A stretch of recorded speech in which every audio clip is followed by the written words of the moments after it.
आपने अच्छा किया पिताश्री, जो उस वासुदेव के बिछाए जाल में नहीं फंसे और विभाजन के सुझाव को स्वीकार नहीं किया। अब कल प्रातः कर्ण के बाण उस अर्जुन के बख्श बख्श कोई नहीं, उन पांडवों के स्वप्न को भी छन्नी छन्नी कर देंगे।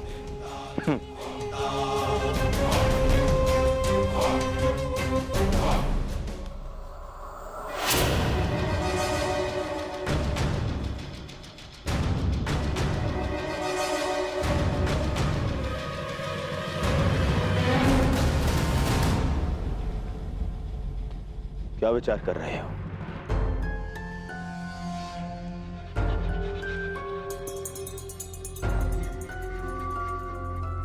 मित्र, मैं विचार कर रहा हूं कि वासुदेव का सुझाव उचित है।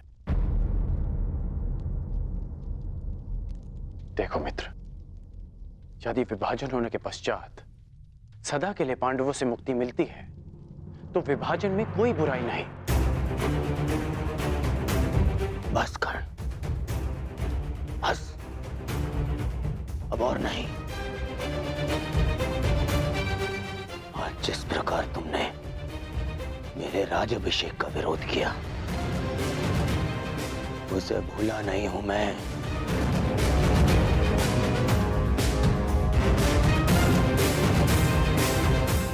मित्र, मैंने वही किया जो सत्य की मांग थी। सत्य? हाँ।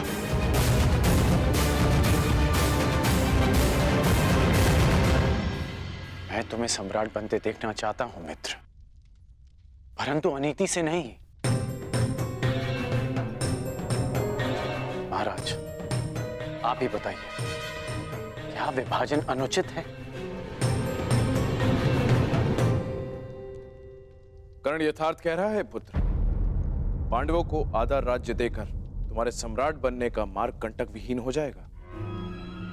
अद्भुत महाराज, अद्भुत। उस छलिए वासुदेव के कुचक्र के चक्र में आप भी आप भी फंस गए। मैंने कहा था ना, मेरे होने वाले सम्राट महाराज के साथ साथ महायोद्धा कर्ण भी राजनीति के खेल में कच्चे खिलाड़ी हैं। आपका तात्पर्य क्या है गांधार राज? मेरा नहीं, अंगराज, कृष्ण का तात्पर्य समझो। वो दुर्योधन के मार्ग से कांटे हटा नहीं रहा ना, बल्कि कांटे बिछा रहा है। कृष्ण यदि विभाजन का प्रस्ताव लेकर आया है तो इसके पीछे अवश्य कोई गहरा भेद, कोई बड़ी योजना होगी उसके मन में। विभाजन की मांग तो आपने कर दी वासुदेव, परंतु क्या यह श्रेयस्कर होगा? हाँ पार्थ, मनुष्य के लिए यह श्रेयस्कर है कि वो अपने जीवन से नकारात्मक भावों और वस्तुओं को दूर कर दे। चूंकि नकारात्मक, चाहे मित्र हो या भाई, वो जीवन के लिए शुभ नहीं होते।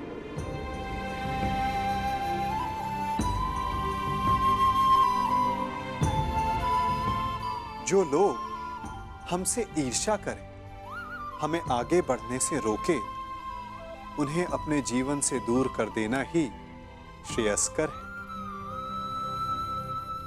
क्योंकि उनके साथ रहने से हमें वो नहीं मिलता जो हमारे जीवन के लिए सबसे महत्वपूर्ण है, अपितु कुछ मिलता है तो केवल तनाव।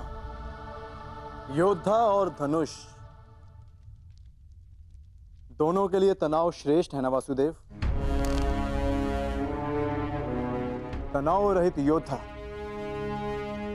विजय प्राप्त नहीं कर सकता और तनाव रहित प्रत्यंचा बाण संधान नहीं कर सकती।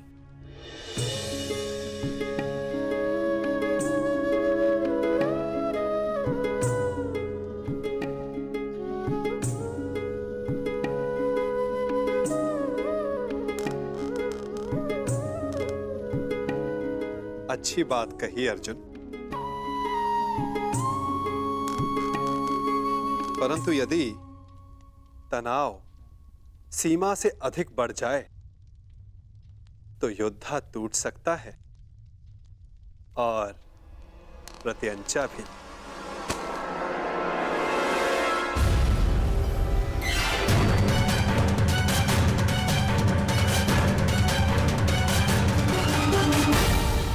तुम युद्ध के नहीं, जीवन के योद्धा हो अर्जुन। तुम्हें इतिहास बदलना है, इसीलिए तुम्हारा तनाव और नकारात्मक भावों से दूर रहना श्रेष्ठ रहेगा। संघर्ष तभी करना चाहिए जब उसकी आवश्यकता हो। यदि हर पक्ष पर संघर्ष करते रहोगे तो लक्ष्य तक कैसे पहुंचोगे? इसीलिए जैसा मैं कहता हूं वैसा ही करो पार्थ। और मेरा मानना है कि कृष्ण का सुझाव हमारे हित में नहीं, ना, शत्रु के बीज का समूल नाश आवश्यक है। समूल। कृष्ण की छाव में वो पांडव वट वृक्ष के बीज सिद्ध होंगे, जिन्हें रोपने के लिए तनिक भी स्थान दिया गया तो वो जड़ें जमा कर बैठ जाएंगे। और विभाजन का अर्थ हमारे लिए शांति नहीं, अशांति होगी। और ये एक अवसर होगा पांडवों के लिए जो हमें नहीं देना है। कैसा अवसर शकुनी? आप भूल रहे हैं महाराज, द्वारकाधीश कृष्ण उनके साथ हैं। महाबली पांचाल राज द्रुपद अब उनके ससुर हैं। यदि पांडवों को अलग राज्य स्थापित करने का अवसर दिया गया तो वो शीघ्र ही एक बड़े साम्राज्य में परिवर्तित हो जाएगा महाराज।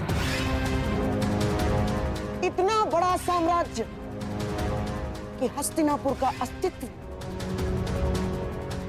होना पड़ जाएगा।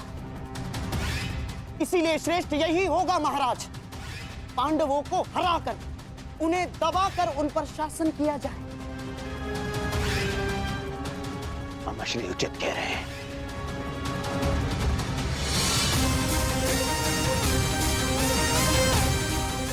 ये संभव है महाराज,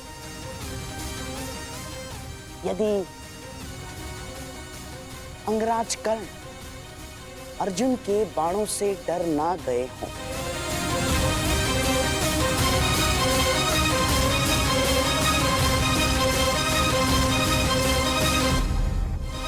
आप भूल रहे हैं गांधार राज कि युद्ध करके अपने मित्र को सम्राट बनाने के पक्ष में मैं सदा से हूं। वो मैं ही था जिसने युद्ध करके सम्राट के निर्धारण का सुझाव दिया था।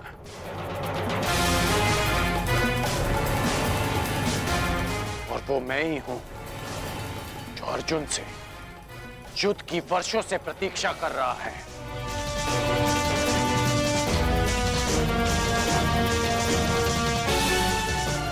मैंने केवल अपने मित्र को एक विकल्प दिया, और यदि उसने युद्ध का विकल्प चुना है तो युद्ध होगा।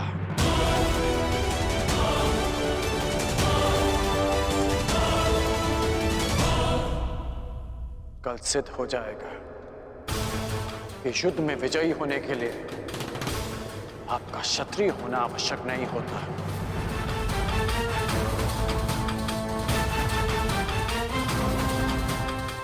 और कल ये भी सिद्ध होगा कि समय आने पर एक सूत भी इतिहास रच सकता है। कल मैं उस कर्ण को इतिहास बना दूंगा वासुदेव। अति उत्सुकता ठीक नहीं अर्जुन।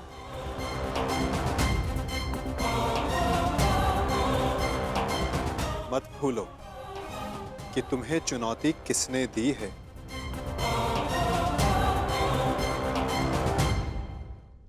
कर्ण को कम मत आंकना। मत भूलो कि वो उस परशुराम का शिष्य है जो तुम्हारे गुरु के भी गुरु।